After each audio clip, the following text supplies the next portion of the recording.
মই বৰ্তমান বাস্কা জিলাৰ চৌকি গেটত আছোঁ আৰু ইয়াত আহি মই এই যিবিলাক প্ৰাকৃতিক সৌন্দৰ্য এই সৌন্দৰ্যবিলাক দেখি নিজৰ মনতে বৰ আপ্লুত হৈছোঁ।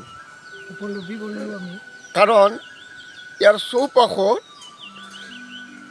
এজাৰ আৰু সৰু গছ ফুলি ইয়াৰ ফুলে আৰু নতুন পাতে এটা জ্যোতিষময় পৰিৱেশৰ সৃষ্টি কৰিছে, য'ত নেকি এই গৰমৰ দিনবিলাক আমি ইয়াত আহি এটা মনৰ আনন্দ লোৱাৰ লগতে সুস্থ মনৰ অধিকাৰী হ'ব পাৰোঁ ইয়াত আহি পেলাই।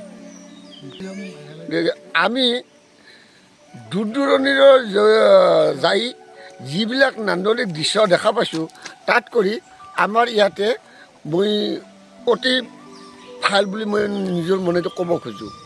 কাৰণ ইয়াতে চৌকীৰ দুফালেদি দুটা নদী আছে আৰু নদীৰ পানীবিলাক ইমান স্বচ্ছ আৰু মানে স্পষ্ট, ইয়াত সুন্দৰ মাছ দেখা পোৱা যায়, ইয়াত গা ধুব পাৰি, ইয়াত মানে আনন্দ ল'ব পাৰি।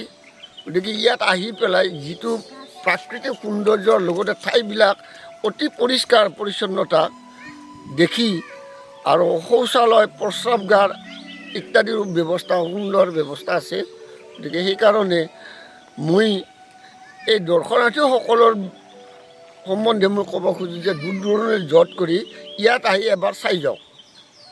আচলতে আজি মানাহ চকীত আহিছোঁ আৰু আমি এনে লগ হৈ আমাৰ ফেমিলি সহ আহিছোঁ আমাৰ এইটো উপভোগ কৰিবলৈ। খানা এটা খালোঁ আৰু এৰে যিখিনি প্ৰাকৃতিক সৌন্দৰ্য দেখা পালোঁ সেইখিনি একেবাৰে বিৰাট মনোমোহা। যেতিয়া দুটা নদী দুটাৰ ফালে যিখিনি পানীৰ ব্যৱস্থা, ইয়াতে যিখিনি গছ গছনিবিলাকে নতুন ৰূপ লৈছে, ফুল ফুলছি, সেইবিলাক দেখা পাই আমি আচলতে আজি দিনটো ইয়াতে থাকি যিখিনি আনন্দ উপলব্ধি কৰিব পাৰিম সেইটো বৰ ভাল লাগিছে। গতিকে কোনোবাই যদি দূৰণিলৈ নাযায়, মেঘালয় যায় বা আমাৰ ভূটানত যাত কৰি এইবিলাক ঠাই আমাৰ লোকেল ঠাই, যিহেতু আমাৰ লোকেল ঠাই অসমৰে, গতিকে এইবিলাকক আহি আপোনালোকে পৰ্যটক হিচাপে আপোনালোকে উপলব্ধ কৰিব পাৰিব। ময়ো অনুৰোধ জনালোঁ আপোনালোকে আমি উপলব্ধি কৰাৰ নিচিনাকৈ আপোনালোকে ইয়াত উপভোগ কৰক।